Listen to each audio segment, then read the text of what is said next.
जय हिंद साथियों, आप सभी का आपके अपने मैथ्स मैजिक क्लासेस में मोस्ट वेलकम। तो चलो बिना टाइम वेस्ट किए शुरू करते हैं आज की क्लास को। अपने साथियों को भी इनवाइट किया करो, ठीक है। तो चलो आज हम लोग देखने वाले हैं बहुत ही अच्छा टॉपिक, चाहे आप कोई भी क्लास में हो, क्योंकि ये जो बहुपद जो हमारा आज का चैप्टर का नाम दिया है हम लोगों ने, कौन सा बहुपद पॉलिनोमियल्स, जो कि हर अध्याय में रहता है, हर क्लास में रहता है, ठीक है। और हर जगह ये काम आने वाला है, ठीक है, चाहे आप लोग किसी भी क्लास में रहो, ठीक है। अगर किसी एग्जाम की भी तैयारी करते हो तो ये बहुपद का बहुत से क्वेश्चन आते रहता है, ठीक है। तो इस बहुपद को हम लोग आज अच्छे से पढ़ेंगे, अच्छे से सीखेंगे, और ऐसे ही इसके हैक्स बताऊंगा कि आप लोग कंफ्यूज हो जाओ कि कैसे इसको इतने आसानी से सीख रहे हैं, ठीक है। आज हम लोग बहुपद को पहचानना सीखेंगे, गुणा भाग सबको सीखेंगे एक एक करके करते, ठीक है। तो चलो देखते हैं। तो हम लोग को क्या है बहुपद। तो बहुपद मैं हमेशा बोलते ही रहता हूँ कि जब भी किसी भी चीज की स्टार्ट करते हो तो उसका आपको जो टॉपिक है उसका आपको ज्ञान होना चाहिए, उसके बारे में थोड़ा सा पता होना चाहिए कि आखिर में ये है क्या चीज। तो चलो देखते हैं बहुपद। बहुपद किसे कहते हैं? तो बहुपद मतलब होता है यहाँ पे पहला बहुत सारे पद होना चाहिए, एक दो तीन चार, मतलब कोई ना कोई पद तो होना ही चाहिए। बट इसको डेफिनेशन के रूप में लिखते हैं तो समझते हैं बहुपद मतलब व्यंजकों का ऐसा पद जिसका घात जिसका घात एक पूर्ण संख्या हो, ठीक है। क्या बोला गया? व्यंजकों का ऐसा पद, व्यंजकों का ऐसा पद जिसका घात एक पूर्ण संख्या हो, उसे क्या कहेंगे? बहुपद, ठीक है। अब यहाँ पे व्यंजक, व्यंजक मतलब होता है, जैसे कि आप लोगों ने देखा है एक्स वाई जेड, इन सब चीजों को हम लोग बहुत ज्यादा गणित में यूज करते हैं, तो इसी को हम लोग व्यंजक बोलते हैं। जैसे कि ऐसे कुछ भी, ठीक है, ये क्या है? व्यंजक है। उसके बाद दूसरा पद, पद मतलब एक दो तीन, कितने पद है? तीन पद, तो ये हो गए क्या? पद। उसके बाद आता है घात। घात मतलब एक ही चीज समझो, महादेव जो होते हैं हमारे देवी के दो महादेव, उसके सिर पे कौन विराज करते हैं? गंगा मैया या फिर जटा। तो जटा पे जो बैठे रहता है किसी भी नंबर का, उसी को क्या बोलते हैं? घात। जैसे कि मैंने यहाँ पे लिखा 3x का स्क्वायर और आपसे पूछा कि घात कितना है, तो कुछ बच्चे तीन बोलेंगे, कुछ बच्चे दो। तो आप लोग ये बताओ, मान लो यहाँ महादेव बैठे हैं तो उसके जटा पे कौन है? जटा कहाँ होते हैं? ऊपर में। तो ऊपर में जो भी बैठे रहे उसी को उस नंबर का क्या बोलेंगे? घात। तो यहाँ पे घात कितना है? दो, ठीक है, क्लियर। ये हो गया इसका घात। उसके बाद ये घात भी आ गया। पूर्ण संख्या, अब पूर्ण संख्या उसको भी थोड़ा सा देख लेते हैं, ठीक है। पूर्ण संख्या किसे कहते हैं? पूर्ण संख्या उसे कहते हैं जो कहाँ से स्टार्ट होता है? जीरो से, बिल्कुल सही। अगर आप लोगों ने नंबर सिस्टम का हमारा क्लास अटेंड नहीं किया तो एक बार जाकर पूरा देखना, उसमें इतने सारे आपको मजेदार मैजिक पता चलेगा कि आप लोग कंफ्यूज हो जाओगे, ठीक है।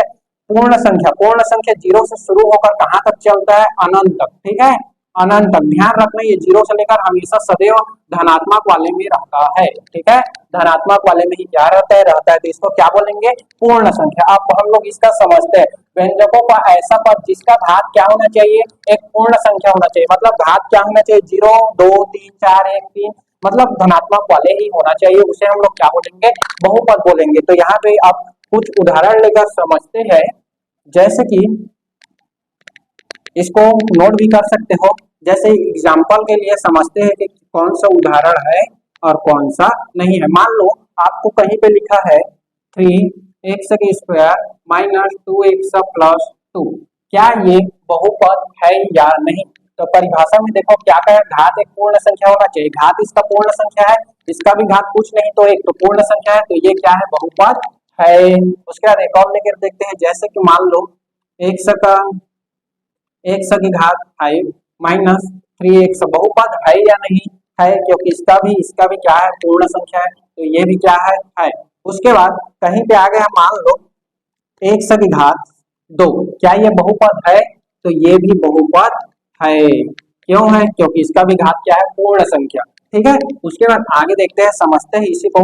मान लो कहीं पे मिल गया है आपको एक्स की घात -2 प्लस 2x प्लस 3, ये बहुपद है या नहीं? तो यहाँ पे आप लोग ध्यान से देखोगे तो यहाँ क्या लगा है? -2, और -2 एक पूर्ण संख्या नहीं है, और ये पूर्ण संख्या नहीं है तो ये बहुपद भी नहीं है।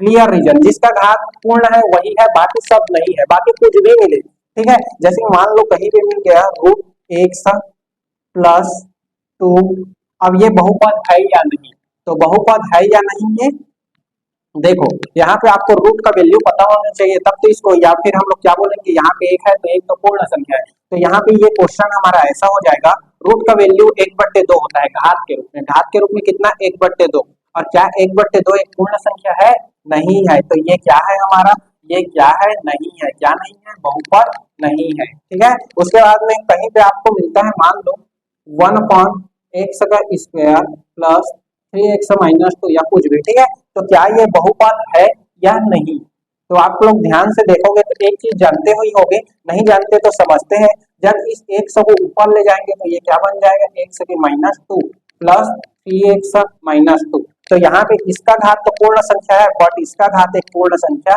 नहीं है, तो ये बहुपद भी नहीं है, ठीक है। उम्मीद करता हूँ इतने में आप लोगों को बहुपद को पहचानना आ जाएगा, क्योंकि एक नंबर में पहचानने वाला ही अक्सर आता है, और आप लोग बहुपद पहचानना नहीं जानोगे तो उसको सॉल्व करना भी कहाँ बनेगा, ठीक है। तो आप लोग क्लियर बहुपद, अब हम लोग इसी में आगे देखते हैं, यहाँ तक आप लोगों को बहुपद को पहचानना आ गया होगा, अब आगे देखते हैं बहुपद, बहुपद के पद, बहुपद के पद, तो बहुपद के पद को कैसे जानेंगे, मान लो पहला लेते हैं हम लोग 1/3, यहाँ पे पूछा गया है कि पद, बहुपद के पद मतलब पद कितने हैं पूछा है, जैसे कि 1 2 1 2 3, ठीक है, तो इसमें यहाँ पे कितना पद है, एक पद है, तो एक पद है तो क्या बोलेंगे इसको, एक पदीय, ठीक है, क्या एक है तो एक पदीय, और मान लो दो है, जैसे कि 1/3 प्लस 2x, यहाँ कितना है, एक और दो, तो कितने हो गया ये दो, तो इसको बोलेंगे द्विपदीय, द्विपदीय, और मान लो यही 3 पद में है, 1/3 प्लस 2x - 3, ठीक है, तब क्या बोलेंगे इसको त्रिपदीय,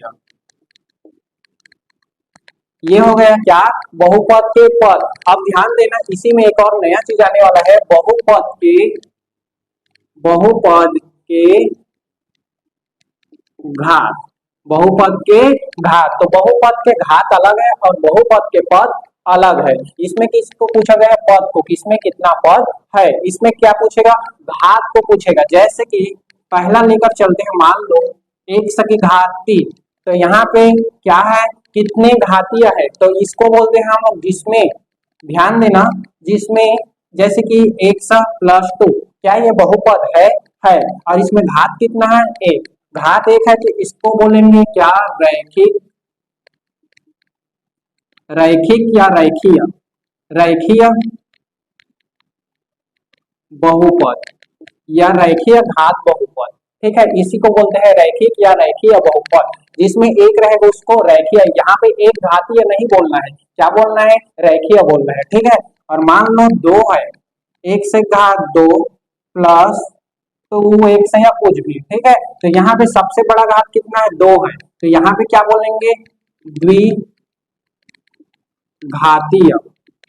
द्विघातीय बहुपद, ठीक है। मान लो इसी में हमको 3 घात वाला मिल रहा है तो त्रिघातीय, त्रिघातीय बहुपद, क्या है, त्रिघातीय बहुपद, ठीक है। तो इस प्रकार से आप लोगों को बहुपद क्या है, बहुपद कैसे होता है, इसके बारे में आपको बहुत अच्छे से समझ में आ चुका होगा, उम्मीद करता हूँ, और इसको ध्यान में रखना कि आपके क्वेश्चन में कभी कभी हम लोगों को ये पूछा रहता है कि खाली एक ऐसे इसको दे दिया रहेगा, 1 + 3, और खाली स्थान बहुपद है, खाली स्थान बहुपद है, और हम लोग इसमें क्या लिखते हैं, एक पदीय, एक पदीय, जो कि गलत है, ये एक पदीय नहीं है बल्कि रैखिक है, रैखिक बहुपद है, ठीक है, तो ध्यान में रखना। इसके बाद इसी में एक छोटा सा टॉपिक और ऐड करना चाहूंगा आप लोगों के लिए, ठीक है, उसको भी समझ लेते हैं, थोड़ा सा और लगेगा लेकिन पूरा सीख लो, ठीक है। एक चीज सुने होंगे आप लोगों ने, चर अचर, चर और अचर क्या है, तो यहाँ पे हम लोगों को हर कोई जानता है कि एक सा और नंबर का खेल रहता है, लेकिन कंफ्यूज होता है कि चर कौन सा है अचर कौन सा है, तो इसका एक ऐसा ट्रिक बताऊंगा, आप लोग ऐसे समझाऊंगा कि कभी भूल नहीं पाओगे, ठीक है। चर मतलब चरने वाला, चर मतलब चरने वाला, और अचर मतलब नहीं चरने वाला, नहीं चरने वाला। ठीक है, चर मतलब चरने वाला, अचर मतलब नहीं चरने वाला। अब ये बताओ मेरे को, जैसे कि गाय, गाय देखते हो आप लोग, गाय चरता है कि नहीं चरता है? चरता है, सही बात है, तो इसमें आ जाएगा। उसके बाद और शेर, शेर चरता है। ठीक है, समझ रहे हो, ये चरने वाला है। कुर्सी, कुर्सी, कुर्सी चरता है क्या? नहीं चरता। ठीक है, तो कुर्सी क्या है? अचर है। आप लोगों का जो ये साइकिल, साइकिल किस में आ जाएगा? साइकिल। ठीक है, उसके बाद यहाँ ये तो हो गया हम लोग जनरली भाषा में। अब नंबर में देखते हैं कैसे चलने वाले हैं। अच्छा, ये बताओ, कहीं भी अगर एक से लिखा है, कहीं पे क्या लिखा है? एक से लिखा है, तो एक से की जगह पे आपको कौन सा नंबर आएगा ये पता है? नहीं पता रहता, अर्थात वहां पे कोई भी नंबर आ सकता है। अर्थात इसका नंबर कुछ भी आ सकता है, 2 3 4 कुछ भी आ सकता है। अर्थात ये क्या हो रहा है? बदल रहा है, परिवर्तित हो रहा है। तो बदल रहा है, तो ये क्या है?